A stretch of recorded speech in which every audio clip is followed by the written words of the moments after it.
नमस्ते। BEd second year अपना जो सब्जेक्ट है शैक्षिक प्रबंधन तथा समावेशी विद्यालय का निर्माण, इसके अंतर्गत आज जो अपना विश्व उद्घोषणा के अंतर्गत कार्यकारी योजना के बारे में अपन अध्ययन करेंगे। विश्व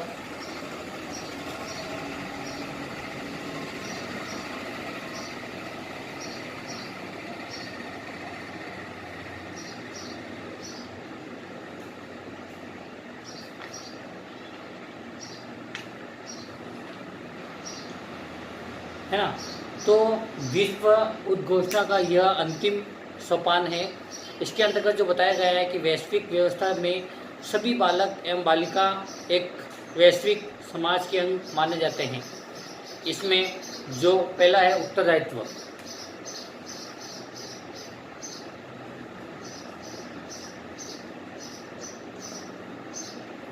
अब उत्तरदायित्व है कार्यकारी योजना के अंतर्गत प्रत्येक राष्ट्र को अपने उत्तरदायित्व का अनुभव करना होगा, और जिससे वह बालक के अधिकार एवं उनके विकास संबंधी लक्ष्यों को प्राप्त करने में समर्पित भाव से कार्य कर सके।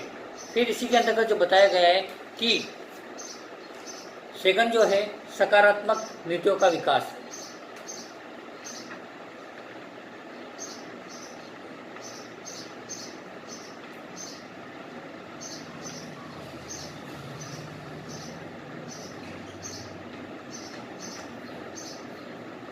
सकारात्मक नीतियों का जो विकास का जो नीतियों का निर्माण, जो इसमें जो नीतियों में जो अभिभावकों, शिक्षकों, विद्यालय व्यवस्था तथा समाज को बालकों के हित के संरक्षण एवं विकास के लिए अपनी संभावनाओं पर विचार करना होगा, और किसी भी लक्ष्य को असंभव नहीं मानना होगा, वरन प्रत्येक लक्ष्य को संभव बनाने के लिए प्रयास करना होगा। फिर आता है अंतर्राष्ट्रीय सहयोग।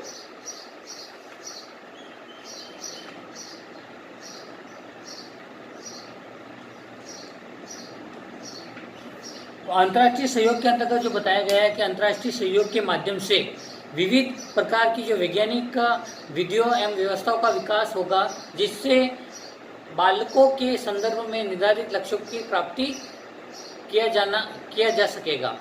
फिर आएगा और क्रियान्वयन।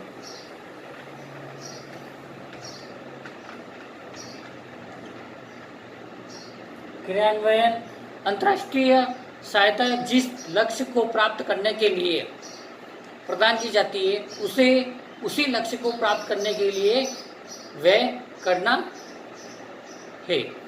फिर आता है अपना समावेशी विद्यालय की स्थापना।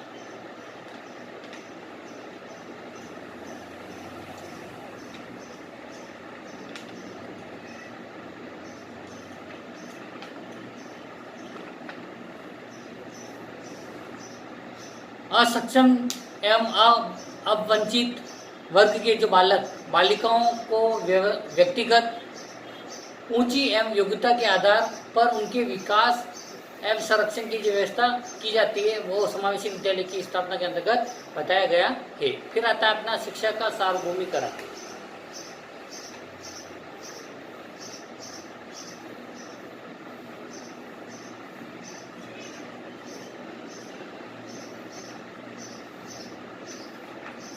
शिक्षा का सार्वभौमिकरण के अंतर्गत जब प्रत्येक व्यक्ति शिक्षक होगा, तो निर्धारित लक्ष्यों को प्राप्त करने में किसी भी प्रकार की कठिनाई नहीं होगी, और प्रत्येक व्यक्ति अपने अधिकारों का उपयोग करेगा तथा कर्तव्यों का पालन भी करेगा। फिर आता है अंतर्राष्ट्रीय सद्भावना।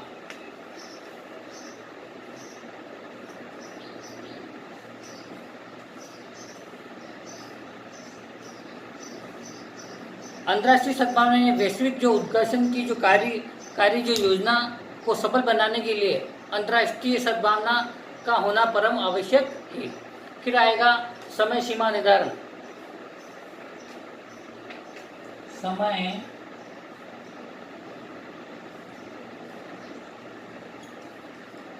सीमा निर्धारण, उसमें जो बताया गया है कि प्रत्येक लक्ष्य को प्राप्त करने के लिए सीमा का निर्धारण किया जाना चाहिए, है ना। तो समय सीमा निर्धारण करना बहुत अत्यंत आवश्यक है। फिर आएगा विश्व बंधुत्व की भावना।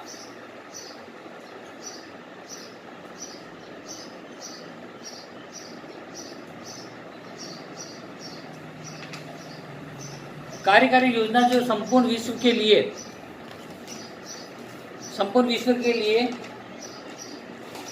के अंतर्गत विश्व बंधुत्व की भावना को बताया गया है। फिर आएगा इसी के साथ में अपना वैश्विक विकास।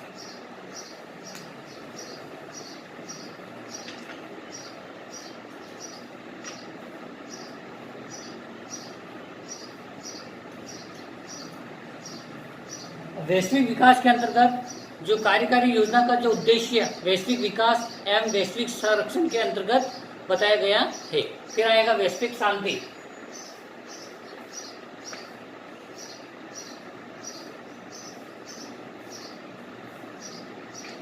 इसके अंतर्गत जो विश्व शांति विकास एवं संरक्षण के लिए यह आवश्यक है कि संपूर्ण विश्व को साथ लेकर चलाया जाए ताकि किसी बात की कोई समस्या न हो और शांतिपूर्ण वैश्विक शांतिपूर्ण विकास एवं संरक्षण के लिए यह आवश्यक है।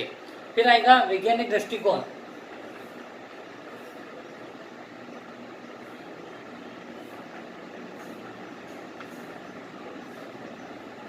वैज्ञानिक दृष्टिकोण के अंतर्गत जो यह आधारित हो मतलब वैज्ञानिक दृष्टिकोण के आधारित होना चाहिए। फिर आएगा अपना संश्लेषण एवं विश्लेषण।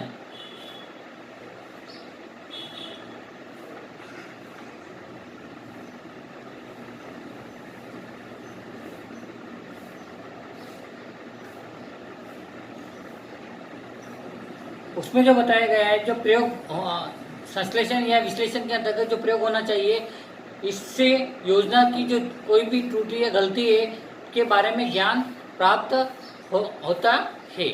फिर आता है समीक्षा एवं मूल्यांकन।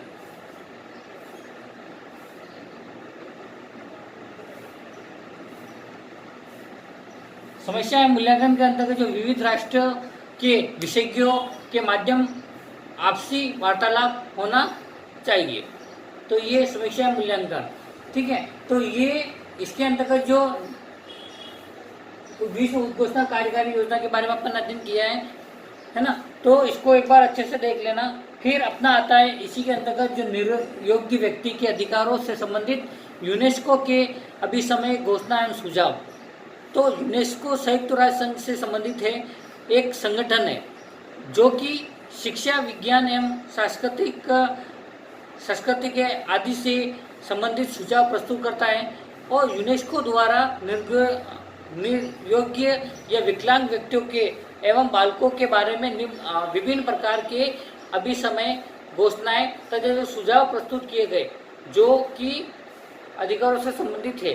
उसके जो नाम है मैं आपको बता देता हूँ। उसमें शिक्षा के लिए परिवार का समर्थन, समावेशी विद्यालयों का सर्जन, समस्याओं का समाधान, अधिकारों का पोषण, फिर समावेशी शिक्षा की व्यवस्था, भेदभाव का अभाव, पारिवारिक स्तर पर जागरूकता, पूर्वाग्रहों का उन्मूलन, समाज में जागरूकता, पाठ्यक्रम का निर्माण, मीडिया की भूमिका, वित्तीय प्रावधान, शोषण पर रोक, मानवाधिकार की शिक्षा, बाल अधिकार की शिक्षा, विद्यालय भवन का स्वरूप और तकनीकी सहायता, विद्यालय गतिविधियों में सहायता और अंतर्राष्ट्रीय सहयोग और असक्षम बालकों का अभिलेख।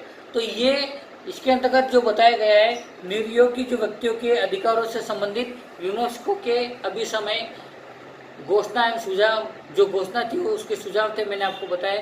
ठीक है, आज के लिए इतना ही काफ़ी है। कक्षा का उसको व्यवस्थित बनाने के लिए और ध्यान से सुनने के लिए आपको बहुत बहुत धन्यवाद।